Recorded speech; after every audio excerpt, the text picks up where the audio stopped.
Sayang lang hindi na Leorio versus Kurapika. Doon tayo sa labas. Wawakasan ko maduming ang ka ng mga kuruta ngayong araw na to. Bawiin mo yung sinabi mo, Leorio!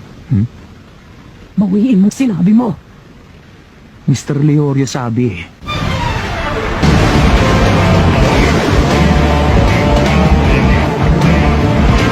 Bawiin mo yung sinabi mo sa akin kanina! Bawiin mo ngayon din at patatawarin kita, Leorio! ang tigas din talaga ng ulo mo, no?